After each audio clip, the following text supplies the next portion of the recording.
Tóth Árpád.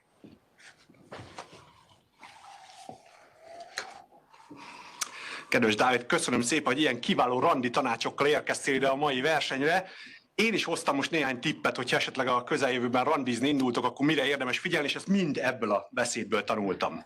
Mit szeretnek ugye a lányok egy randin, hogyha férfi ember humoros? Hát Dávid, ezt szerintem abszolút hoztad.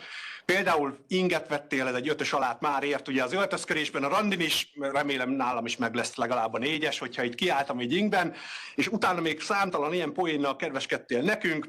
Nagyon tetszett ez, nagyon jó feldobtad a hangulatot, oldottad, és ezzel megadtad az alaphangot. Aztán kiderült, hogy valójában ez a beszéd nem is erről szól. És hogy hogyan vitted ezt el az üzenetedig, arra is érdemes szerintem odafigyelni mindannyiunknak, hiszen rendkívül sok allegóriát használtál, mégpedig ugye egy Toastmaster-estet hasonlítottál össze egy tüntetéssel, aztán ugye kihangosítjuk a hangot, a kisebbség hangját felerősítjük, ez is egy csodálatos allegória volt, és úgy fonódtak ezek össze, mint egy gyönyörű szép lány haja a leptűnő napsütésben. Ez férfi emberek szívét melengeti.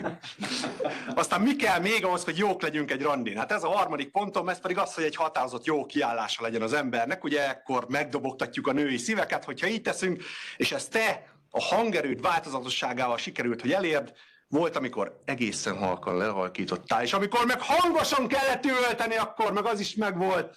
Itt aztán szerintem mindenki odafigyelt rád ebben a pillanatban, csak úgy, mint hogy a randin így teszünk, hasonlóan.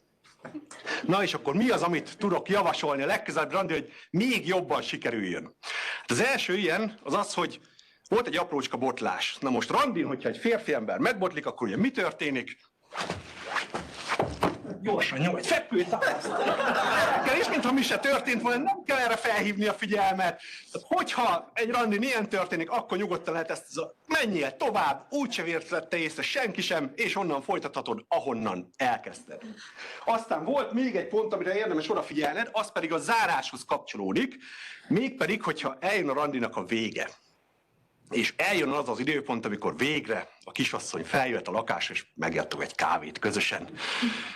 Nem mondjuk azt neki, hogy fölmegyünk. Hajrá! Tudni fogja magától. Tehát a zárás szerintem ott lett volna tökéletes, hogyha ezt a hajrát lehagyod a végéről, mindenki tudja, hogy mi az üzenet. Ez nem a randizásról szól, hanem arról, hogy hangosítsuk fel a kisebbségnek a hangját, és mi is álljunk ki egy jó ügy érdekében. És ezt, hogyha megteszed, akkor még jobb lehetett volna ez a randi.